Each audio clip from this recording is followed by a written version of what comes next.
The storm on the sea one evening, after a long day of teaching the crowds by the Sea of Galilee, Jesus said to his disciples, "Let us go across to the other side."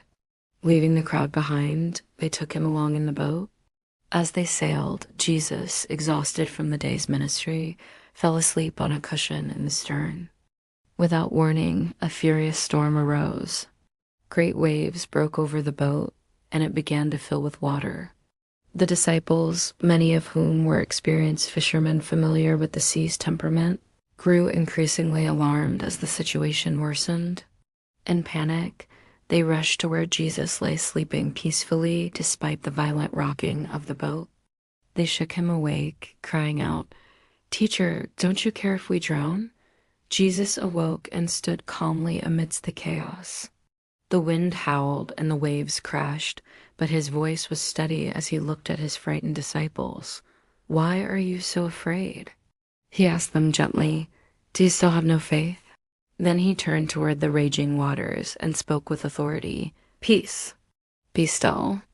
Immediately, the wind ceased and the sea became completely calm. In the sudden silence, Jesus gathered his disciples around him. They were trembling no longer from fear of the storm, but from wonder at what they had witnessed. "My dear friends," Jesus said, placing his hands on their shoulders, "your minds are troubled like this sea was moments ago. But remember who travels with you. Why let your hearts be overwhelmed when I am here? The worries of tomorrow, the pressures of your calling, these things need not disturb your peace." He smiled at their wide-eyed expressions. "The peace I give isn't like the world's temporary calm. It runs deeper. When your thoughts race like storm waves, bring them to me.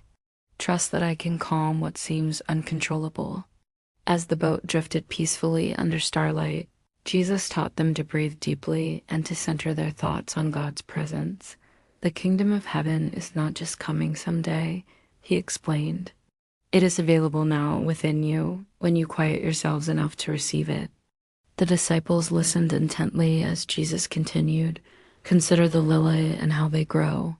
They neither labor nor spin, yet not even Solomon in all his splendor was dressed like one of these. If God so clothes the grass, how much more will he care for you?" By the time they reached the distant shore, the disciples had learned not just about Jesus' power over nature, but about finding calm within their own hearts, even when surrounded by storms.